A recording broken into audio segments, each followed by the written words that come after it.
పేదవాడికి సహాయం చేస్తే వచ్చే సంతోషం ఏ పనిలోనూ ఉండదని సీఎం చంద్రబాబు అన్నారు.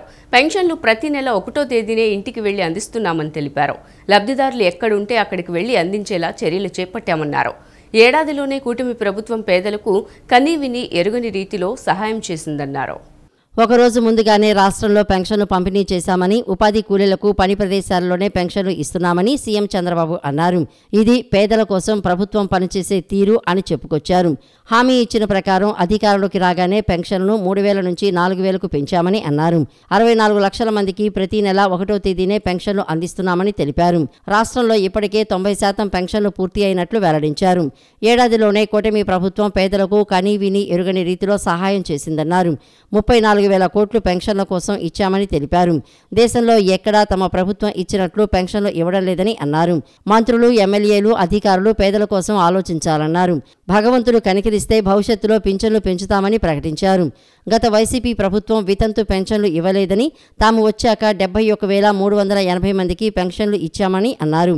ధనిక రాష్ట్రం మహారాష్ట్రలో పెన్షన్ 1,000 రూపాయలు, తెలంగాణలో 2,500 మాత్రమే పెన్షన్లు ఇస్తున్నారని తెలిపారు. స్కూలు తెరిచేలోగా ఎంతమంది పిల్లలు ఉంటే అంతమందికి తల్లికి వందనం ఇస్తామని మరోసారి స్పష్టం చేశారు. దేశంలో దక్షిణాది రాష్ట్రాల్లో జనాభా తగ్గిపోయిందని, రాష్ట్రంలో జనాభా పెరగాలని అన్నారు. జూన్ నుంచి అన్నదాత సుఖీభవ అమలు చేయనున్నట్లు తెలిపారు. ఆగస్టు 15 నుంచి పిల్లలకు ఉచిత బస్సు పథకాన్ని అమలులోకి తీసుకురానున్నట్లు చెప్పారు. కడప మహానాడులో తన జీవితంలో చూడని స్పందన చూశానని అన్నారు. ఎప్పటికీ ఈ ప్రభుత్వాన్ని నిలబెట్టుకునే బాధ్యత ప్రజలదే అని చెప్పారు. మరో 2 నెలల్లో అన్ని ప్రభుత్వ సేవలు వాట్సాప్ గవర్నెన్స్లో అందుబాటులోకి వస్తాయని పేర్కొన్నారు. 12వ నెల 34,000 కోట్ల రూపాయలు పింఛన్ల రూపేణా పేదవాళ్ళకి ఇచ్చిన ఏకైక ప్రభుత్వం భారతదేశంలోనే కాదు, ప్రపంచంలో ఎక్కడా ఉండదు. అలాంటి ప్రభుత్వం ఈ ప్రభుత్వం అని చెప్పి కూడా నేను మీకు తెలియజేస్తున్నా. మనం చరిత్ర కూడా గుర్తుపెట్టుకోవాలి. పేదవాడి కోసం పింఛను పెట్టింది నందమూరి తారక రామారావు గారు 30 రూపాయలు. దాన్ని 75 రూపాయలు చేశాను. మళ్లీ 200 రూపాయల నుంచి 5 ఏళ్లలో 2,000 రూపాయలంటే 10 రెట్లు పెంచిన ప్రభుత్వం ఈ ప్రభుత్వం. మళ్లీ నేను అధికారంలోకి వస్తాను 3,000 నుంచి ఒకేసారి 4,000 రూపాయలు పెంచిన ప్రభుత్వం ఈ ప్రభుత్వం అని చెప్పి నేను మీకు గుర్తు చేస్తున్నా. ఒక వృద్ధులకు, వితంతువులకే కాదు, ఈ రోజు మీరు చూస్తే దివ్యాంగులకి ఒకప్పుడు 5,500 ఉంటే 3,000 చేశాను. 3,000 నుంచి ఇప్పుడు మీరు చూస్తే 6,000 చేశాను. అంటే 500 నుంచి 6,000 రూపాయలు పెంచిన ఏకైక ప్రభుత్వం ఈ ఎన్డీఏ ప్రభుత్వాన్ని మరొకసారి విజ్ఞప్తి చేస్తున్నా. ఎవరన్నా డయాలిసిస్ వచ్చి కిడ్నీ ప్రాబ్లం ఉండి సమస్యలుంటే వాళ్లకు 10,000 రూపాయలు ఇస్తున్నాం. కొంతమంది బెడ్ కే పరిమితం అయిపోయి ఉంటే ఇంట్లో వాళ్ళు కూడా సేవలు చేయాలి కాబట్టి అలాంటి వాళ్లకు 15,000 రూపాయలు ఇచ్చే ఏకైక ప్రభుత్వం. అంటే 4,000, 6,000, 10,000, 15,000 ఇస్తున్నాం. నేను సవాల్ విసురుతున్నా, భారతదేశంలో ఎక్కడైనా ఇస్తున్నారా ఒక్కసారి మీరే వెరిఫై చేసుకోవాల్సిందిగా మిమ్మల్ని కోరుతున్నా. రాష్ట్ర పూర్తిస్థాయి పోలీసు దళపతిగా హరీష్ కుమార్ గుప్తా బాధ్యతలు స్వీకరించారు. మంగళగిరిలోని డీజీపీ ప్రధాన కార్యాలయంలో సాయంత్రం 4 గంటల సమయంలో పూర్తిస్థాయి డీజీపీగా బాధ్యతలు స్వీకరించారు. ఈ సందర్భంగా పోలీసు అధికారులు మర్యాదపూర్వకంగా కలిసి శుభాకాంక్షలు తెలిపారు. పోలీసు అధికారులు డీజీపీని మర్యాదపూర్వకంగా కలిసి శుభాకాంక్షలు తెలిపారు. 1992 బ్యాచ్ ఐపీఎస్ అధికారి అయిన హరీష్ కుమార్ గుప్తా విజిలెన్స్ ఎన్ఫోర్స్మెంట్ విభాగం డైరెక్టర్ జనరల్ పోస్టులో కొనసాగుతూ డీజీపీ ఇన్ఛార్జిగా అదనపు బాధ్యతలు నిర్వహిస్తున్నారు. పూర్తిస్థాయి డీజీపీ ఎంపిక కోసం అర్హులైన డీజీపీ హోదా కలిగిన అధికారుల పేర్లు, వివరాల జాబితాను రాష్ట్ర ప్రభుత్వం యూపీపీఎస్సీకి పంపించింది. వాటిని విశ్లేషించిన యూపీపీఎస్సీ 3 అధికారుల పేర్లతో జాబితాను తిరిగి పంపింది. వారిలో నుంచి రాష్ట్ర ప్రభుత్వం హరీష్ కుమార్ గుప్తాను పూర్తిస్థాయి డీజీపీగా ఎంపిక చేసింది. పదవీ విరమణ తేదీతో సంబంధం లేకుండా డీజీపీగా బాధ్యతలు స్వీకరించిన నాటి నుంచి 2 ఏళ్ల పాటు హరీష్ కుమార్ గుప్తా ఈ పోస్టులో కొనసాగుతారు. గత 4 నెలలుగా ఇన్ఛార్జ్ డీజీపీగా కొనసాగుతున్న ఆయన పోలీసు శాఖలో తనదైన ముద్ర వేశారు. సార్వత్రిక ఎన్నికల సమయంలో గత ఏడాది మే 6వ తేదీన హరీష్ కుమార్ గుప్తాను ఎన్నికల సంఘం డీజీపీగా నియమించింది. గత జూన్ 19 వరకు ఆ పోస్టులోనే కొనసాగారు. కూటమి ప్రభుత్వం అధికారంలోకి వచ్చిన తర్వాత సీనియారిటీ ప్రాతిపదికన ద్వారకా తిరుమలరావుకు డీజీపీగా అవకాశం ఇచ్చింది. ఈ ఏడాది జనవరిలో ద్వారకా తిరుమలరావు పదవీ విరమణ చేసిన తర్వాత మళ్లీ హరీష్ కుమార్ గుప్తాకే ఫిబ్రవరి 1వ తేదీ నుంచి ఇన్ఛార్జిగా బాధ్యతలు అప్పగించింది. ఏపీఎన్జీజీఓల సంఘం రాష్ట్ర అధ్యక్షుడిగా అలపర్తి విద్యాసాగర్ ప్రమాణ స్వీకారం చేశారు. ఉద్యోగుల సమస్యలు ప్రభుత్వం దృష్టికి తీసుకువెళ్లి పరిష్కారానికి కృషి చేస్తామని విద్యాసాగర్ హామీ ఇచ్చారు. ఉద్యోగులకు 27,500 కోట్ల రూపాయలను గత ప్రభుత్వం బకాయిలుగా ఉంచిందని ఆయన గుర్తు చేశారు. ఏపీ ఎన్జీఓల సంఘం రాష్ట్ర అధ్యక్షుడిగా అలపర్తి విద్యాసాగర్ ప్రమాణ స్వీకారం చేశారు. విజయవాడ శేషసాయి కళ్యాణ మండపంలో జరిగిన ప్రమాణ స్వీకార కార్యక్రమంలో పలువురు రాజకీయ నాయకులు, ఏపీ ఎన్జీఓ నేతలు పాల్గొన్నారు. మాజీ అధ్యక్షుడు శివారెడ్డి విద్యాసాగర్ చేత ప్రమాణ స్వీకారం చేయించారు. ఈ సందర్భంగా ఆయన మాట్లాడుతూ తనను ఏకగ్రీవంగా ఎన్నుకున్న ఉద్యోగులు, కార్మికులందరికీ ధన్యవాదాలు తెలిపారు. ఉద్యోగులకు సంబంధించిన ఎన్నో సమస్యలు ఉన్నాయని వాటిని ప్రభుత్వం దృష్టికి తీసుకువెళ్లి పరిష్కారానికి కృషి చేస్తామని చెప్పారు. ఉద్యోగుల సంక్షేమమే తన ప్రధాన ప్రాధాన్యత అని విద్యాసాగర్ స్పష్టం చేశారు. ఉద్యోగుల సమస్యల పరిష్కారానికి ప్రభుత్వం చొరవ చూపాలని అన్నారు. ప్రభుత్వంతో సామరస్యపూర్వక సంబంధాలు నెలకొల్పుతామని అన్నారు. ఉద్యోగుల సమస్యలపై పోరాట బాట వదిలేదలేదని అన్నారు. అపరిష్కృత సమస్యలకు త్వరలో పరిష్కారం చూపుతామని వెల్లడించారు. ఏపీ ఎన్జీఓ సంఘం ప్రతిష్టను మరింత పెంచుతామన్నారు. ఈ పదవి బరువు కాదు, ఇదొక బాధ్యత అని పేర్కొన్నారు. ప్రభుత్వంతో సామరస్యపూర్వకంగా చర్చించి ఉద్యోగుల సమస్యల పరిష్కారం కోసం కృషి చేస్తానని అన్నారు. ప్రభుత్వ ఉద్యోగులకు హక్కుగా రావాల్సిన అంశాలలో అవసరమైతే ఆందోళన బాట పడతామన్నారు. ఆర్థికేతర ప్రయోజనాలను వేరువేరుగా వర్గీకరించి వేగవంతమైన ఫలితాలను పొందేలా పనితీరు ఉంటుందన్నారు. గడిచిన ప్రభుత్వంలో ఉద్యోగులు ఎవరూ స్వేచ్ఛగా మాట్లాడుకునే పరిస్థితి లేదన్నారు. రాష్ట్రంలో ప్రభుత్వం మారిన తర్వాత ఉద్యోగులు గొంతెత్తి తమ హక్కుల కోసం నినదిస్తున్నారని తెలిపారు. గత ప్రభుత్వ హయాంలో ఉద్యోగులు ఎదుర్కొన్న ఎన్నో ఇబ్బందులను ప్రతి ఉద్యోగి గుర్తుపెట్టుకోవాలని తెలిపారు. ఉద్యోగులకు దక్కాల్సిన ప్రయోజనాల విషయంలో ఎక్కడా రాజీ పడబోమని పేర్కొన్నారు. కానీ ఈ రాష్ట్రంలో కాంట్రాక్ట్ అవుట్సోర్సింగ్ ఉద్యోగి పండుగ చేసుకోవట్లేదు సార్ అని చెప్పారు. ఎందుకు చేసుకోవట్లేదు సార్ అంటే స్ట్రీట్ వెండర్కి డబ్బులు వస్తున్నాయి, వ్యవసాయకారులకి డబ్బులు వస్తున్నాయి, రెగ్యులర్ ఉద్యోగికి డబ్బులు వస్తున్నాయి, ఇంకోటికి డబ్బులు వస్తున్నాయి. ఒక కాంట్రాక్ట్ ఉద్యోగికి మాత్రమే 6-7 నెలల దాకా జీతాలు రావట్లేదు. అందువల్లే వారికి పండగలే ఉంటాయి సార్. మీరు దాన్ని అది చేయటం ఇది చేయటం కాదు సార్. మీరు ఏదైనా వాళ్ళకి చేయాలంటే తప్పనిసరిగా వాళ్ళకి 010 ద్వారా బడ్జెట్ తో సంబంధం లేని జీతాలు ఇవ్వాలి అని చెప్పిన ఆర్గనైజేషన్ ఏపీ ఎన్జీఓస్ అసోసియేషన్. చాలా మందికి ఇప్పుడు వచ్చిన అవతారానికి తెలియకపోవచ్చు, చెప్పాల్సిన బాధ్యత ఉంది. నాయకత్వాలు చెప్పడంలో ఫెయిల్ అయినాయి. ఈ నాయకత్వం చెప్పడంలో ఇప్పుడు ఫెయిల్ అవ్వదు, చెప్పడంలో ఫెయిల్ అవ్వదు, చేయించడంలో ఫెయిల్ అవ్వదు, తేవడంలోనూ ఫెయిల్ అవ్వదు. అందుకని ఆ రోజు 334-36 జీవో ఆ రోజున ముఖ్యమంత్రి గారి దగ్గర నుంచి తీసుకున్నాం. దాని పర్యవసానమే వెన్నుపోటుకు గొడ్డలిపోటుకు జగన్ బ్రాండ్ అంబాసిడర్ అని మంత్రి సవిత విమర్శించారు. అసెంబ్లీ సాక్షిగా అమరావతి రాజధాని అని చెప్పి గెలిచిన తర్వాత 3 ముక్కలాటకు జగన్ రెడ్డి తెరతీశారన్నారు. ఓడించినందుకు ప్రజలకు వ్యతిరేకంగా జగన్ రెడ్డి వెన్నుపోటు దినోత్సవం నిర్వహిస్తున్నారా అని మంత్రి నిలదీశారు. అభివృద్ధికి బ్రాండ్ అంబాసిడర్ సీఎం చంద్రబాబు అని, వెన్నుపోటుకు బ్రాండ్ అంబాసిడర్ జగన్ రెడ్డి అని రాష్ట్ర బీసీ సంక్షేమ శాఖ మంత్రి ఎస్ సవిత స్పష్టం చేశారు. ఓటేసిన ప్రజలను, కన్న తల్లిని, చెల్లెలను మోసగించిన జగన్ కంటే ఈ లోకంలో ఇంకెవరూ వెన్నుపోటుదారుడు ఉండరని అన్నారు. ఇచ్చిన హామీలు అమలు చేయకపోవడమే కాకుండా ఇష్టారాజ్యంగా దోపిడీకి తెగబడటంతోనే జగన్ రెడ్డిని ప్రజలు ఓడించారని తెలిపారు. వెన్నుపోటుకు గొడలిపోటుకు జగన్ బ్రాండ్ అంబాసిడర్ అని అన్నారు. అధికారం కోసం ఇష్టారాజ్యంగా హామీలు ఇచ్చి అమలు చేయకుండా చేతులెత్తేసిన అసమర్థుడు జగన్ రెడ్డి అని మండిపడ్డారు. అసెంబ్లీ సాక్షిగా అమరావతి రాజధాని అని చెప్పి గెలిచిన తర్వాత 3 ముక్కలాటకు జగన్ రెడ్డి తెరతీశాడని అన్నారు. పోలవరం పూర్తి చేస్తానని చెప్పి పట్టించుకోవడం మానేశాడని పేర్కొన్నారు. ఆంధ్రప్రదేశ్ ప్రజలను అన్ని విధాలా వెన్నుపోటు పొడిచిన జగన్ సిగ్గుపడాలని పేర్కొన్నారు. ఎవరికి వ్యతిరేకంగా వెన్నుపోటు దినోత్సవం నిర్వహిస్తున్నారని మంత్రి సవిత ప్రశ్నించారు. ఓడించినందుకు ప్రజలకు వ్యతిరేకంగా జగన్ రెడ్డి వెన్నుపోటు దినోత్సవం నిర్వహిస్తున్నారా అని మంత్రి నిలదీశారు. కూటమి ప్రభుత్వం అధికారంలోకి వచ్చిన 12 నెలల కాలంలోనే ఇచ్చిన హామీలతో పాటు ఇవని హామీలను కూడా నెరవేర్చుతోందని మంత్రి సవిత తెలిపారు. అన్నా క్యాంటీన్లను ఏర్పాటు చేశామని అన్నారు. ఉచిత ఇసుక, మహిళలకు 3 ఉచిత గ్యాస్ సిలిండర్లు అందజేస్తున్నామని చెప్పారు. మెగా డిఎస్సి నిర్వహిస్తున్నామని, జగన్ చీకటి చట్టం, ల్యాండ్ టైటిల్ యాక్ట్ రద్దు చేశామని తెలిపారు. రాష్ట్రంలో రహదారులు నిర్మిస్తున్నామని అన్నారు. ఇచ్చిన హామీకి కట్టుబడుతూ పెన్షన్లు 3,000 నుంచి 4,000 రూపాయలకు, దివ్యాంగులకు 3,000 నుంచి 6,000 రూపాయలు పెన్షన్లు పెంచినట్లు చెప్పారు. జగన్మోహన్ రెడ్డి గారు 4వ తారీఖున వెన్నుపోటు, ఎవరికి వెన్నుపోటు పరిచారు? ప్రజలు మేము వెన్నుపోటు పరిచారని ప్రజలు మీకు తీర్పిచ్చారా? జగన్మోహన్ రెడ్డి ప్రజలకని తెలుసుకొని ప్రజలు సంపూర్ణమైన మెజార్టీ ఎన్డీఏ ప్రభుత్వానికి ఇచ్చారు. మరి జగన్మోహన్ రెడ్డి గారు తన ఉనికి చాటుకునే దానికోసం ఈ రోజు వెన్నపోటు ప్రజల్లోకి వెన్నపోటు ఎవరు పడిచారు? బాబాయిని ఎవరు చంపారు? తల్లిని చెల్లిని ఎవరు బయటికి తోలారు? సిపిఎస్ వారం రోజులు రద్దన్నారు. ప్రతి సంవత్సరం మెగా జాబ్ క్యాలెండర్ అన్నారు. సంపూర్ణ మద్యపాన నిషేధం అన్నారు.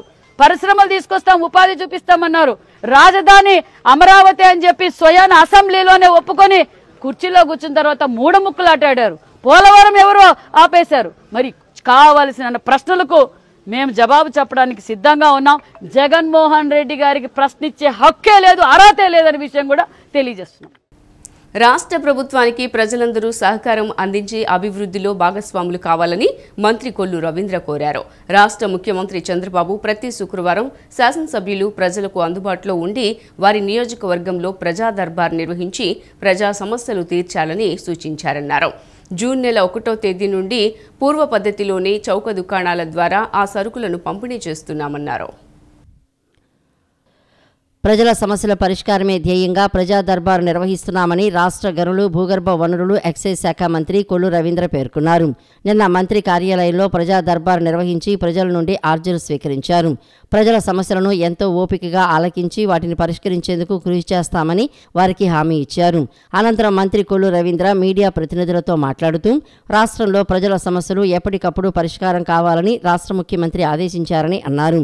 ప్రతి శుక్రవారం శాసనసభ్యులు ప్రజలకు అందుబాటులో ఉండి వారి నియోజకవర్గంలో ప్రజా దర్బారు నిర్వహించి ప్రజా సమస్యలు తీర్చాలని సూచించారని అన్నారు. ఇందులో భాగంగానే శనివారం ప్రజా దర్బారు నిర్వహించామని, ఇప్పటిదాకా 100 అర్జీలు వచ్చాయని, వాటన్నింటినీ పరిష్కరించాలని కోరుతూ సంబంధిత అధికారులకు వాటిని పంపిస్తున్నామని అన్నారు. ప్రజా సమస్యలు పరిష్కరించే దిశగా పనిచేస్తున్నామని తెలిపారు. ఆర్జీల్లో సంక్షేమం, అభివృద్ధి కార్యక్రమాలకు సంబంధించి ప్రధాన సమస్యలైన రెవెన్యూ, భూమి, ఇళ్ల స్థలాలు, డ్రైనేజీ, గుంతల రహదారులు వంటి ప్రధాన సమస్యలు ఉన్నాయని అన్నారు. వచ్చే జూన్ నెల 12వ తేదీన కొత్తగా 95,000 మందికి పింఛన్లు ఇవ్వబోతున్నామని చెప్పారు. రేషన్ కార్డులు కూడా సరిచేసి కొత్తవి ఇవ్వడం జరుగుతుందన్నారు. నిత్యావసర సరుకులు ఎండియు వాహనాల ద్వారా సరిగా పంపిణీ కాకపోవడంతో వాటిని నిలుపుదల చేసి ఈ నెల 1వ తేదీ నుండి పూర్వ పద్ధతిలోనే చౌక దుకాణాల ద్వారా ఆ సరుకులను పంపిణీ చేస్తున్నామని చెప్పారు. ప్రజలు వారికి వీలైన సమయంలో చౌక దుకాణాలకు వెళ్లి కావలసిన సరుకులు తెచ్చుకునే సౌలభ్యం ఉందన్నారు. పేదలకు కళ్లు దెబ్బ తినకుండా ఉండాలనే ఉద్దేశంతో తొలి దశలో దీపం 1 పథకం కింద 1 కోటి గ్యాస్ సిలిండర్లను సరఫరా చేయడం జరిగిందన్నారు. దీపం 2 పథకం కింద ప్రస్తుతం ఏడాదికి 3 గ్యాస్ సిలిండర్లను ఉచితంగా ఇస్తున్నామని చెప్పారు. వచ్చే జూన్ మాసంలో పాఠశాలలు తెరిచే సమయానికి తల్లికి వందనం పథకం కింద విద్యార్థుల చదువు కోసం 15,000 రూపాయల చొప్పున ఆర్థిక సాయం అందజేస్తున్నామని చెప్పారు. అలాగే పట్టెడన్నం పెడుతున్న రైతులను ఆదుకోవాలనే ఉద్దేశంతో కేంద్ర ప్రభుత్వం ఇచ్చే 6,000 రూపాయలకు మరో 14,000 రూపాయలు రాష్ట్ర ప్రభుత్వం జోడించి మొత్తం 20,000 రూపాయలను అన్నదాత సుఖీభవ పథకం కింద 3 విడతల్లో ఆర్థిక సాయం అందిస్తున్నట్లు చెప్పారు. నియోజకవర్గానికి 10,000 కనెక్షన్లు ఇస్తున్నామని, ఇంకా అవసరమైతే అదనంగా కనెక్షన్లు ఇచ్చేందుకు సిద్ధంగా ఉన్నామని, ప్రజలందరూ ఈ అవకాశాన్ని సద్వినియోగం చేసుకోవాలన్నారు. మిగులు విద్యుత్ ఉత్పత్తి అయితే గ్రిడ్కు వెళ్తుందని, తద్వారా వినియోగదారులకు అదనపు ఆదాయం కూడా వస్తుందన్నారు. ఎన్టీఆర్ ఆరోగ్య సేవల కింద పేద ప్రజలకు వైద్య సేవలు అందిస్తున్నామని, నియోజకవర్గంలో 1.9 కోట్ల రూపాయల పరిహారం మంజూరైందని అన్నారు. ఉప్పులూరు, వేల్పూరు, మంతెన, తెన్నేరు గ్రామాల రైతులు భారీగా నష్టపోయారని, కేసరపల్లి మంతెన మార్గంలోని వంతెన గత సంవత్సరం వరదల్లో కూలిపోయిందని సిపిఐ నేత దోనెపూడి శంకర్ తెలిపారు. వర్షాలు మళ్లీ వస్తే రైతులకు తీవ్ర నష్టం వాటిల్లే ప్రమాదం ఉందని హెచ్చరించారు. ఖరీఫ్ సీజన్ సమీపిస్తున్న నేపథ్యంలో తక్షణ చర్యలు తీసుకోవాలని ఆయన డిమాండ్ చేశారు. కృష్ణా జిల్లా కంకిపాడు మండలంలో సిపిఐ రాష్ట్ర ప్రధాన కార్యదర్శి దోనెపూడి శంకర్ పర్యటించారు. ఈ సందర్భంగా బుడమేరు వరదల వల్ల నష్టపోయిన ప్రాంతాలను ఆయన పరిశీలించారు. ప్రజలు ఇంకా ఆ వరదల తాలూకు దుస్థితిని మర్చిపోలేదని ఆయన వ్యాఖ్యానించారు. ఉప్పులూరు, వేల్పూరు, మంతెన, తెన్నేరు గ్రామాల రైతులు భారీగా నష్టపోయారని, కేసరపల్లి మంతెన మార్గంలోని వంతెన గత సంవత్సరం వరదల్లో కూలిపోయిందని తెలిపారు. వర్షాలు మళ్లీ వస్తే రైతులకు తీవ్ర నష్టం వాటిల్లే ప్రమాదం ఉందని హెచ్చరించారు. ఇప్పటి వరకు కనీసం పూడిక తొలగింపు, తూటి కాడలు, గుర్రపు డెక్కల తొలగింపులు కూడా చేపట్టలేదని ఆవేదన వ్యక్తం చేశారు. ఆపరేషన్ బుడమేరు అంశాన్ని పథకాన్ని ప్రభుత్వం తేలిగ్గా తీసుకుందనే విమర్శలు చేస్తూ ఆపరేషన్ హైడ్రా తరహాలో ఈ ప్రాజెక్టును ప్రాధాన్యతతో చేపట్టాలని డిమాండ్ చేశారు. ఇరిగేషన్ మంత్రి రామానాయుడు కూలిన వంతెనను పరిశీలించకపోవడం వల్ల ప్రభుత్వం రైతుల పట్ల నిర్లక్ష్యంగా వ్యవహరిస్తోందని ఆరోపించారు. రైతులకు మేలు చేసే ఉద్దేశమే లేకపోయిందని పేర్కొన్నారు. ఈ నెల 6న నిపుణులు, రైతులు, రాజకీయ పార్టీల ప్రతినిధులతో రౌండ్ టేబుల్ సమావేశం నిర్వహించనున్నట్లు తెలిపారు. కౌలు రైతుల సంఘం అధ్యక్షుడు జమలయ్య కూడా బుడమేరు గురించి స్పందిస్తూ ప్రవాహానికి ఆటంకంగా ఉన్న యూటీల ఎత్తు పెంచాలని, కాణాలను విస్తరించాలని సూచించారు. ఎనికేపాడు నుంచి కొల్లేరు వరకు 10 కోట్ల రూపాయల వ్యయంతో అభివృద్ధి పనులకు అధికారులు అంచనా వేసినా ఇప్పటి వరకు నిధులు మంజూరు కాలేదని తెలిపారు. ఖరీఫ్ సీజన్ సమీపిస్తున్న నేపథ్యంలో తక్షణ చర్యలు తీసుకోవాలని ఆయన డిమాండ్ చేశారు. ఆపరేషన్ బుడమేరుని అమలు చేయాలని చెప్పి డిమాండ్ చేస్తున్నాం. గత సంవత్సరం బెజవాడ దుఃఖదాయినిగా పేరుగాంచిన బుడమేరు రైతాంగ దుఃఖదాయినిగా మారి 3 జిల్లాలని అతలాకుతలం చేసేటువంటి పరిస్థితిని ఇంకా ప్రజలు మర్చిపోలే. ముందే రోహిణీ కార్తిలో తీవ్రమైనటువంటి వర్షపాతం నమోదయ్యి జలాశయాలు నిండుకుండలాగా మారినటువంటి సందర్భంలో ప్రత్యేకించి బుడమేరు వెలగలేరు రెగ్యులేటర్ దిగువ భాగం విజయవాడ, ఎనికేపాడు యూటీ, అలాగే ఇక్కడ ఉప్పులూరు, కేసరపల్లి, మంతెన, తెన్నేరు, వేల్పూరు ఈ ప్రాంతంలో ఉన్నటువంటి రైతుల కడగళ్ళు తిరిగి మరల యథాస్థితికి చేరుకునేటువంటి పరిస్థితి వచ్చింది. ఆగిరిపల్లిలో జరిగిన ఎన్టీఆర్ భరోసా పెన్షన్ పంపిణీ కార్యక్రమాన్ని రాష్ట్ర గృహ నిర్మాణ శాఖ మరియు సమాచార పౌర సంబంధాల శాఖ మంత్రి కొలుసు పార్థసారథి ఆకస్మికంగా పరిశీలించారు. ఈ సందర్భంగా మంత్రి మాట్లాడుతూ ఎన్నికల సమయంలో ఇచ్చిన హామీని పాటిస్తూ పెన్షన్లను సమయానికి పంపిణీ చేయటం టీడీపీ ప్రభుత్వానికే సాధ్యమని తెలిపారు. ఏలూరు జిల్లాలోని ఆగిరిపల్లిలో జరిగిన ఎన్టీఆర్ భరోసా పెన్షన్ పంపిణీ కార్యక్రమాన్ని రాష్ట్ర గృహ నిర్మాణ శాఖ మరియు సమాచార పౌర సంబంధాల శాఖ మంత్రి కొలుసు పార్థసారథి ఆకస్మికంగా పరిశీలించారు. ఈ సందర్భంగా మంత్రి స్వయంగా కొంతమంది లబ్ధిదారులకు పెన్షన్లు అందజేశారు. జూన్ నెల పెన్షన్ను ఒకరోజు ముందుగానే పంపిణీ చేయడం జరిగిందని అధికారులు తెలిపారు. ఏలూరు జిల్లాలో మొత్తం 2,58,804 మందికి 113 కోట్లు పెన్షన్ నిధులుగా విడుదలయ్యాయి. ఈ సందర్భంగా మంత్రి మాట్లాడుతూ ఎన్నికల సమయంలో ఇచ్చిన హామీని పాటిస్తూ పెన్షన్ల సమయానికి పంపిణీ చేయటం టీడీపీ ప్రభుత్వానికే సాధ్యమని అన్నారు. కార్యక్రమంలో సచివాలయ సిబ్బంది, మండల కూటమి నాయకులు పాల్గొన్నారు. దేశంలో ఏ రాష్ట్రంలోనూ లేని విధంగా అత్యధికంగా పెన్షన్ అందిస్తున్న ఏకైక రాష్ట్రం ఆంధ్రప్రదేశ్ అని మంత్రి నిమ్మల రామానాయుడు అన్నారు.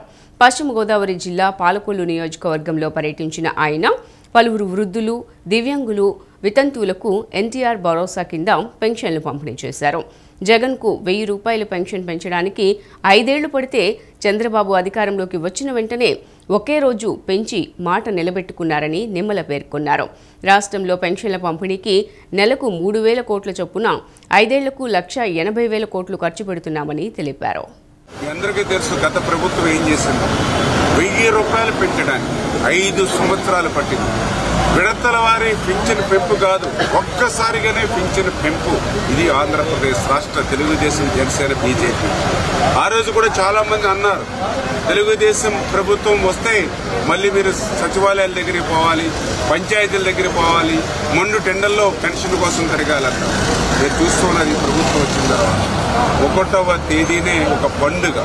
సాక్షాత్ ఆంధ్రప్రదేశ్ రాష్ట్ర ముఖ్యమంత్రి సైతం పేదవాని ఇంటికెళ్లి ఆ పేదవారి సేవలో పింఛను ఆయనే స్వయంగా అందజేస్తూ ఉన్నారని అంటే ఆ వృద్ధుల పట్ల, వితంతుల పట్ల, దివ్యాంగుల పట్ల ఈ ప్రభుత్వానికి ఉన్నటువంటి చిత్తశుద్ధికి అదే ఒక నిదర్శనం అని చెప్పి మీ ద్వారా అందరికి కూడా తెలియజేసుకుంటూ, ఆర్థిక పరిస్థితి సహకరించినటువంటి స్థితిలో కూడా ఇచ్చినటువంటి మాటకు కట్టుబడి ఈ యొక్క ప్రభుత్వం అది కూడా మళ్ళీ ఆ పింఛనే కాదు, ఏ రోజైతే వాగ్దానం చేశామో ఆ వాగ్దానానికి సంబంధించి 3 నెలలు పింఛను 3,000 ప్లస్ 4,000 అక్షరాల 7,000 రూపాయలు ఆ గడప దగ్గరే ఆ వృద్ధులకి, వితంతులకి, దివ్యాంగులకి పెట్టినటువంటి ప్రభుత్వం తెలుగుదేశం, జనసేన, ఎన్డీఏ ప్రభుత్వం. వైసీపీ నేత ఆళ్ల రామకృష్ణారెడ్డి గుంటూరు సిఐడి కార్యాలయానికి వెళ్లారు. టీడీపీ కేంద్ర కార్యాలయంపై దాడి అంశంలో సిఐడి విచారణకి ఆయన హాజరయ్యారు. ఈ కేసులో ఆర్కే 127వ ముద్దాయిదిగా ఉన్నారు. ఇక వైసీపీకి చెందిన మరో సీనియర్ నేత సజ్జల రామకృష్ణారెడ్డిని 120వ నిందితుడిగా పేర్కొంటూ 2 వారాల క్రిందట సిఐడి విచారణ ప్రారంభించింది. మరోవైపు కొందరు నిందితులు అరెస్ట్ నుంచి కోర్టు ద్వారా రక్షణ పొందిన నేపథ్యంలో వారందరికీ నోటీసులు జారీ చేయడంతో పాటు కేసు దర్యాప్తు పూర్తి చేసి ఛార్జ్షీట్ దాఖలు చేసేందుకు సిఐడి పోలీసులు సిద్ధమవుతున్నారు. టీడీపీ కేంద్ర కార్యాలయంపై దాడి కేసులో మంగళగిరి మాజీ ఎమ్మెల్యే ఆళ్ల రామకృష్ణారెడ్డి సిఐడి విచారణకు హాజరయ్యారు. 2021లో వైసీపీ నాయకులు మంగళగిరిలోని టీడీపీ కేంద్ర కార్యాలయంపై దాడి చేశారు. కత్తులు, రాడ్లు, రాళ్లతో విధ్వంసం సృష్టించి సిబ్బందిపై దాడికి పాల్పడ్డారు. వైసీపీ ప్రభుత్వం అధికారంలో ఉండటంతో పోలీసులు ఎలాంటి చర్యలు తీసుకోలేదు. కూటమి ప్రభుత్వం అధికారంలోకి వచ్చాక కేసును సిఐడికి బదలాయించింది. ఈ నేపథ్యంలోనే వైసీపీ నేతలు నందిగం సురేష్, దేవినేని అవినాష్, లేల అప్పిరెడ్డి తదితర నాయకులపై సిఐడి కేసు నమోదు చేసి విచారణ చేపట్టింది. ఈ నేపథ్యంలో ఆర్కేను 127వ నిందితుడిగా చేరుస్తూ సిఐడి కేసు నమోదు చేసింది. ఈ కేసుకు సంబంధించి అధికారులు విచారణకు పిలవగా ఆళ్ల రామకృష్ణారెడ్డి సిఐడి ప్రాంతీయ కార్యాలయానికి విచారణకు హాజరయ్యారు. సిఐడి అధికారులు ఆర్కేను ప్రశ్నిస్తున్నారు. 2 వారాల కిందట వైసీపీ ముఖ్య నేత సజ్జల రామకృష్ణారెడ్డిని సైతం సిఐడి విచారించింది. సంవత్సరంలో మంగళగిరిలో తెలుగుదేశం పార్టీ ఆఫీసు మీద జరిగినటువంటి దాడికి సంబంధించి దానిలో నా పాత్ర కూడా ఉంది అని చెప్పి గుంటూరు సిఐడి వాళ్ళు సుమారు 4-5 రోజుల క్రితం నాకు నోటీస్ ఇవ్వడం జరిగింది. ఆ నోటీసులో నన్ను 127వ ముద్దాయిగా చేరుస్తూ విచారణకి ఈ రోజున అంటే మే 31వ తారీఖున హాజరుగమ్మని చెప్పిన దాని మీద ఈ రోజున నేను నా న్యాయవాదులతోటి కలిసి ఈ రోజున గుంటూరు సిఐడి ఆఫీసు రావడం జరిగింది. సుమారు 1.5-2 గంటలు వాళ్ళు నన్ను విచారించడం జరిగింది. జరిగినటువంటి వాస్తవాలన్నీ కూడా నేను సిఐడి వారి నోటీసు తీసుకొని వెళ్ళాను. ఆ రోజున నేను లేను, అసలు నాకు తెలియదు ఈ విషయం గురించి కూడా. ఎప్పట్లాగనే నేను ఆ రోజున కూడా ఆ దాడి జరిగినటువంటి రోజున నేను వ్యవసాయం చేసుకుంటా ఉన్నాను, నా పొలంలో ఉన్నాను, కావాలంటే మీరు చెక్ చేసుకోండి అని చెప్పాను నేను వాళ్ళకి. వాళ్ళు అడిగిన మిగతా ప్రశ్నలన్నిటికీ కూడా నేను పూర్తిగా నాకు తెలిసినంత మటుకి నేను సమాధానం చెప్పడం జరిగింది. నవజీవన్ బాలభవన్ ఆధ్వర్యంలో నగరంలో పొగాకు వ్యతిరేక దినోత్సవ కార్యక్రమాలు నిర్వహించడం అభినందనీయమని ఎమ్మెల్యే గద్దె రామ్మోహన్ ప్రశంసించారు. సమాజం బాగుపడాలంటే కుటుంబ పరిరక్షణ కోసం పొగాకును పూర్తిగా నిషేధించాలని ఆయన పేర్కొన్నారు. ప్రపంచ పొగాకు వ్యతిరేక దినోత్సవం సందర్భంగా నవజీవన్ బాలభవన్ ఆధ్వర్యంలో నేను పొగాకుకు వ్యతిరేకిని అని సంతకాల సేకరణ మరియు పత్రికా ఆవిష్కరణ కార్యక్రమాన్ని బెంచ్ సర్కిల్ ట్రెండ్ సెట్ మాల్లో నిర్వహించడం జరిగింది. ఈ కార్యక్రమానికి ముఖ్య అతిథిగా ఎమ్మెల్యే గద్దె రామ్మోహన్ పాల్గొని పొగాకుపై అవగాహన కల్పించారు. ఈ సందర్భంగా ఆయన మీడియాతో మాట్లాడుతూ నవజీవన్ బాలభవన్ వారు పలు సేవా కార్యక్రమాలు నిర్వహించడం అభినందనీయమని ఆయన కొనియాడారు. అందులో భాగంగా నేడు పొగాకు వ్యతిరేక దినోత్సవం కార్యక్రమాన్ని విజయవాడ నగరం నిర్వహిస్తున్నారని చెప్పుకొచ్చారు. పొగాకు ఉత్పత్తుల వల్ల అనేక దుష్ఫలితాలు ఉంటాయని, ముఖ్యంగా క్యాన్సర్ బారిన పడతారని చెప్పుకొచ్చారు. పొగాకును పూర్తిగా నిర్మూలించాలని, అందుకు మీడియా కూడా సహకారం చేయాలని వారు కోరారు. టొబాకో ఎంత నష్టం చేస్తూ ఉందో ప్రజలకి సామాన్యంగా. ఇప్పుడు డైరెక్ట్గా సిగరెట్ తాగితే లంగ్ క్యాన్సర్లు వస్తూ ఉన్నాయి. అదిగాక అనేక రకాల ఐటమ్స్లో టొబాకోని కలిపి కొన్ని పదార్థాలు తయారవుతాయి, గుట్కాను రకరకాలు తయారవుతున్నాయి. అది ఎక్కడ వాడితే అక్కడ క్యాన్సర్ వస్తూ ఉంటుంది, నోటి క్యాన్సర్. అయినా కూడా దానిలో ఉన్న టేస్టు లేదా దానిలో ఉన్న మొత్తం లేదా దాని ఆ స్మెల్లో ఉన్న ఎడిక్షన్ తెలియదు, కానీ ఇంకా కూడా కొందరు వాడతాం. చాలా వరకు అవేర్నెస్ వచ్చినా ఇంకా కూడా చాలా మంది వాడుతూ ఉన్నారు. ఇలాంటి రోజున మనం దాని గురించి స్మరించుకుంటూ మీలాంటి మీడియా ద్వారా లక్షలాది మందికి వెళ్తే అది కొందరికైనా మేలు జరుగుతుందని కాన్సెప్ట్. ఇవాళ సినిమాలు ఉన్నాయి, దాంట్లో సిగరెట్ తాగే సీన్లు ఉన్న కింద పొగాకు తాగటం నేరం, లేకపోతే పొగాకు తాగడం హానికరమని వస్తూ ఉంటాయి. అందువలన వాళ్ళ నవజీవన్ బాలభవన్ వాళ్ళు వాళ్ళ ఈ విజయవాడ నలుమూలలా కూడా ఈ కార్యక్రమం పెట్టారు. సంతకాల సేకరణ, no tobacco, usage of tobacco నిరసించాలి, దాన్ని నిషేధించాలని చెప్పి. నిషేధం అంటే మనం నిషేధించుకోవాలా, మన హెల్త్ కోసం మనం దాన్ని నిషేధించుకోవాలా. అందువలన ఈ కార్యక్రమాన్ని జయప్రదం చేసినందుకు, ఈ కార్యక్రమంలో పాల్గొనే అవకాశం నాకు కలిగించినందుకు నవజీవన్ బాలభవన్ వారికి మనస్ఫూర్తిగా నేను కృతజ్ఞతలు తెలియజేస్తూ అనిల్, సుప్రియ అనే ఇద్దరు వ్యక్తులు వ్యాపారంలో భాగస్వామ్యం కల్పిస్తామని ఆశ చూపి తన వద్ద 15 లక్షల రూపాయలు తీసుకుని మోసం చేశారని బాధితుడు ప్రభజాయ్ ఆరోపించారు. వ్యాపారంలో భాగస్వామ్యం ఇవ్వకపోగా తనపై దుర్భాషలాడుతూ చంపేస్తానని బెదిరింపులకు పాల్పడుతున్నారని ఆవేదన వ్యక్తం చేశారు. పోలీసులు తనకు న్యాయం చేయాలని ప్రభజాయ్ కోరారు. విజయవాడ నగరంలో మరో సరికొత్త మోసం వెలుగులోకి వచ్చింది. అనిల్, సుప్రియ అనే ఇద్దరు వ్యక్తులు తనకు వ్యాపారంలో భాగస్వామ్యం కల్పిస్తామని ఆశ చూపి తన వద్ద 15 లక్షల రూపాయలు తీసుకుని మోసం చేశారని బాధితుడు ప్రభాజాయ్ సత్యనారాయణపురం పోలీసులను ఆశ్రయించాడు. ఈ నేపథ్యంలో పలు విషయాలను ప్రభాజాయ్ మీడియాకు వెల్లడించారు. తాను విజయవాడ, గుంటూరుతో పాటు పలు ప్రాంతాల్లో ఫిట్నెస్ సెంటర్లను నిర్వహిస్తున్నట్లు తెలిపారు. ఈ క్రమంలో తెనాలి పట్టణానికి చెందిన అనిల్, సుప్రియ అనే ఇద్దరు తనకు పరిచయం అయ్యారని అన్నారు. వారు తనని ఆదర్శంగా తీసుకుని తాము కూడా ఫిట్నెస్ సెంటర్ ప్రారంభించాలని నిర్ణయించుకున్నట్లు చెప్పారని, ఫిట్నెస్ సెంటర్ నిర్వహణకు తమకు ఆర్థికంగా సహాయం అందించాలని, సెంటర్ నిర్వహణ బాధ్యతలు కూడా చూడాలని కోరినట్లు చెప్పారు. ఫిట్నెస్ సెంటర్ నిర్వహణలో 10% అగ్రిమెంట్ ఇస్తామని నమ్మబలకడంతో 30 లక్షల రూపాయలు విలువ చేసే జిమ్ నిర్వహణ సామాగ్రిని 14 లక్షల రూపాయలకే అందజేశారని ఆవేదన వ్యక్తం చేశారు. ఫిట్నెస్ సెంటర్ బాధ్యతలను తానే తీసుకుని అందంగా ముస్తాబు చేశానట్లు, అయితే ఈ నెల 9వ తేదీన ఎమ్మెల్సీ ఆలపాటి రాజేంద్ర ప్రసాద్ చేతుల మీదుగా ఫిట్నెస్ సెంటర్ ఘనంగా ప్రారంభం కూడా అయిందని అన్నారు. ఆనాటి నుంచి తనకు 10% అగ్రిమెంట్ ఇవ్వాలని ఎన్నోసార్లు అనిల్, సుప్రియలను కోరినా పట్టించుకోలేదని వాపోయారు. అనిల్, సుప్రియ తనను మోసం చేశారని భావించి వెంటనే సత్యనారాయణపురం పోలీసులకు ఫిర్యాదు చేయడం జరిగిందని, కేసు నమోదు చేసుకున్న పోలీసులు విచారణ చేపట్టారని తెలిపారు. అనిల్, సుప్రియ తనకు 10% అగ్రిమెంట్ ఇవ్వకపోగా తనను దుర్భాషలాడుతూ చంపేస్తానని బెదిరిస్తున్నారని, వారి నుంచి తనకు ప్రాణహాని ఉందని పోలీసులు ఈ కేసును సక్రమంగా విచారించి తనకు న్యాయం చేయాలని కోరారు. విజయవాడ నగరంలో మరో సరికొత్త మోసం వెలుగులోకి వచ్చింది. అనిల్, సుప్రియ అనే ఇద్దరు వ్యక్తులు తనకు వ్యాపారంలో భాగస్వామ్యం కల్పిస్తామని ఆశ చూపి తన వద్ద 15 లక్షల రూపాయలు తీసుకుని మోసం చేశారని బాధితుడు ప్రభాజాయ్ సత్యనారాయణపురం పోలీసులను ఆశ్రయించాడు. ఈ నేపథ్యంలో పలు విషయాలను ప్రభాజాయ్ మీడియాకు వెల్లడించారు. తాను విజయవాడ, గుంటూరుతో పాటు పలు ప్రాంతాల్లో ఫిట్నెస్ సెంటర్లను నిర్వహిస్తున్నట్లు తెలిపారు. ఈ క్రమంలో తెనాలి పట్టణానికి చెందిన అనిల్, సుప్రియ అనే ఇద్దరు తనకు పరిచయం అయ్యారని అన్నారు. వారు తనని ఆదర్శంగా తీసుకుని తాము కూడా ఫిట్నెస్ సెంటర్ ప్రారంభించాలని నిర్ణయించుకున్నట్లు చెప్పారని, ఫిట్నెస్ సెంటర్ నిర్వహణకు తమకు ఆర్థికంగా సహాయం అందించాలని, సెంటర్ నిర్వహణ బాధ్యతలు కూడా చూడాలని కోరినట్లు చెప్పారు. ఫిట్నెస్ సెంటర్ నిర్వహణలో 10% అగ్రిమెంట్ ఇస్తామని నమ్మబలకడంతో 30 లక్షల రూపాయలు విలువ చేసే జిమ్ నిర్వహణ సామాగ్రిని 14 లక్షల రూపాయలకే అందజేశారని ఆవేదన వ్యక్తం చేశారు. ఫిట్నెస్ సెంటర్ బాధ్యతలను ఇసుకపల్లి రాజుపై దాడి చేసిన కేసులో పోలీసులు కస్టడీ ముగిసిన తర్వాత శనివారం మాజీ ఎంపీ నందిగం సురేష్ను మంగళగిరి కోర్టులో తుళ్లూరు పోలీసులు హాజరుపరిచారు. న్యాయమూర్తి లేకపోవడంతో ఇన్ఛార్జ్ కోర్టులో హాజరుపరిచారు. జూన్ 2వ తేదీ మరలా కోర్టుకు రావాల్సి ఉందని సురేష్ తరపున న్యాయవాది చిరంజీవి తెలిపారు. మాజీ ఎంపీ సురేష్ పట్ల పోలీసులు వ్యవహరించిన తీరుపైన హైకోర్టులో పిటిషన్ దాఖలు చేస్తామని ఆయన తెలిపారు. సామాన్య మనిషి కన్నా హీనంగా పోలీసులు చూశారని అన్నారు. న్యాయవాది కూడా కలవనీయకుండా చేశారని చెప్పారు. వీటన్నింటిపైన హైకోర్టుకు వెళ్లటం జరుగుతుందని తెలియజేశారు. 5 ఏళ్ల క్రితం అందరినీ గడగడలాడించిన కరోనా వైరస్ మళ్లీ మెల్లగా విజృంభిస్తోంది.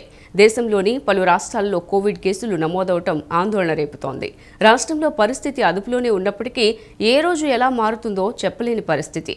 రాష్ట్రంలో మరో 3 కరోనా కేసులు నమోదయ్యాయి. గుంటూరు జిల్లా తెనాలి, ఉండవల్లిలో ఇద్దరికీ కరోనా సోకినట్లు జిల్లా వైద్య ఆరోగ్య శాఖ అధికారి డాక్టర్ విజయలక్ష్మి ప్రకటించారు. జిల్లాలో కోవిడ్ భయం నేపథ్యంలో జిల్లాలో రిటైల్ మెడికల్ దుకాణాలలో మాస్కులు, శానిటైజర్ల అమ్మకాలు పెరిగాయి. గుంటూరు ప్రభుత్వ సమగ్ర ఆసుపత్రిలో కోవిడ్ రోగుల కోసం ప్రత్యేక వార్డు ఏర్పాటు చేయాలని DMHO doctor K Vijayalakshmi, GGH superintendent doctor Ramana ఎస్ఎస్వికి లేఖ రాశారు.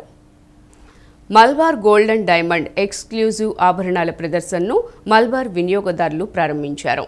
ఈ ప్రదర్శన 31 మే నుండి జూన్ 8 వరకు నిర్వహించడం జరుగుతోందని, ఈ అవకాశాన్ని అందరూ సద్వినియోగం చేసుకోవాలని మార్కెటింగ్ మేనేజర్ కాశీ తెలిపారు. Malabar gold and diamond exclusive ఆభరణాల ప్రదర్శనను మలబార్ వినియోగదారులు ప్రారంభించారు. ప్రదర్శనలో భాగంగా బంగారం, వజ్రాభరణాలు మరియు జాతి రత్నాభరణాల ఎగ్జిబిషన్ను ఈ ఆభరణాలు అద్వితీయమైన కళా నైపుణ్యంతో అందులోని హుందాతనంతో కూడిన నగిషి చెక్కిన ప్రతి ఆభరణాలను ప్రదర్శనలో ఉన్నాయి. ఈ అద్వితీయమైన బ్రాండెడ్ ఆభరణాల ప్రదర్శనను ముఖ్య అతిథులు, ఉన్నతాధికారులు మరియు శ్రేయోభిలాషుల సమక్షంలో ప్రారంభించారు. Malabar gold and diamonds team members అద్వితీయమైన బ్రాండెడ్ ఆభరణాల ప్రదర్శనలో ప్రత్యేక ఆకర్షణలుగా మలబార్ గోల్డ్ అండ్ డైమండ్స్ వారి బ్రాండుల సమాహారం, మైన్ ధృవీకరించబడిన వజ్రాభరణాలు, వివాహ మరియు పార్టీ సంబరాల కోసం ఎరా అన్కట్ వజ్రాలతో పొదిగిన విశిష్ట శ్రేణి, ప్రష్కా జాతి రత్నాభరణాల సముదాయం, ఎథనిక్స్ హస్తకళా నైపుణ్యంతో తయారైన ఆభరణాలు, డివైన్ భారతీయ ప్రాచీన సంప్రదాయం వ్యక్తం చేసే ఆభరణాలు, ఇంకా చిన్నారుల కోసం స్టార్గెట్ పిల్లల ఆభరణాలు సమకూర్చారు. ఈ ప్రదర్శన 31 మే నుండి జూన్ 8, 2025 వరకు నిర్వహించబడుతుంది. ఈ సందర్భంగా వినియోగదారులు మాట్లాడుతూ గత ఎన్నో సంవత్సరాలుగా ఇక్కడ కొనుగోలు చేస్తున్నామని అన్నారు. ఖచ్చితమైన తయారీ, ధర్మరాళ్ల బరువు, నికర బరువు మరియు ఆభరణాల రాళ్ల విలువలతో కూడిన పారదర్శక ధరల పట్టి, ఆభరణాలకు జీవితకాల ఉచిత నిర్వహణ, పాత బంగారు ఆభరణాలను తిరిగి విక్రయించేటప్పుడు బంగారానికి 100% విలువ మరియు బంగారం మార్పిడిపై శూన్యం తగ్గింపు, 100% BIS HUID హాల్మార్కుతో ధృవీకరించబడిన స్వచ్ఛమైన బంగారం, అంతర్జాతీయ ప్రమాణాలకు అనుగుణంగా 28 పాయింట్ల నాణ్యతా పరీక్షలు నిర్వహించిన IGI మరియు GIA ధృవీకరించిన వజ్రాభరణాలు, గ్యారంటీ, నాణ్యతను తనిఖీ చేయడానికి క్యారెట్ అనలైజర్, జీవితకాల నిర్వహణ ఉంటుందని తెలిపారు. Malabar gold and diamonds and jewellery Vijayawada exclusive, చాలా బాగుంది కలెక్షన్ అయితే మాకు. ఈవెన్ డైమండ్స్ ఏంటి, ఈవెన్ మామూలు జ్యువెలరీ యాంకట్ కానీ ఎవ్రీథింగ్ ఈజ్ క్వైట్ గుడ్. చాలా ఇప్పుడు ఈ టైం కూడా పెళ్ళి season and the collection is awesome and very good also. ఆడవాళ్ళు అందరూ వచ్చి కొనుక్కోవాలి అని నేనైతే చాలా చాలా అనుకుంటున్నాను, చాలా కోరుకుంటున్నాను కూడా. It's very good the collection. Even discount offers are also going. Diamond is around 25% off అంట. Like as from today to 8th వరకు ఉంది ఆఫర్. జస్ట్ అందరూ వచ్చి కొనుక్కోవాలని మటుకు రిక్వెస్ట్ చేస్తాను. అండ్ ఇక్కడికి వచ్చి మేము ప్రతి ఇయర్ ఏదో ఒకటి తీసుకుంటాము. మాకు చాలా నచ్చింది మలబార్ గోల్డ్ అంటే. I love to purchase in Malabar. Thank you. ఈ సందర్భంగా షోరూమ్ మార్కెటింగ్ మేనేజర్ ఖాసీ మాట్లాడుతూ ఈ అవకాశాన్ని అందరూ వినియోగించుకోవాలని కోరారు. Global powers of luxury goods 2023 ర్యాంకింగ్లో 19వ స్థానం కైవసం చేసుకుందని తెలిపారు. Only for marriage couples, marriage customers ఎవరైతే ఉన్నారో వాళ్ళందరికీ ఈ షోలో మనకి నో స్పిన్ కాడ నుంచి వడ్డానం వరకు అన్ని కలెక్షన్ ఉన్నాయి.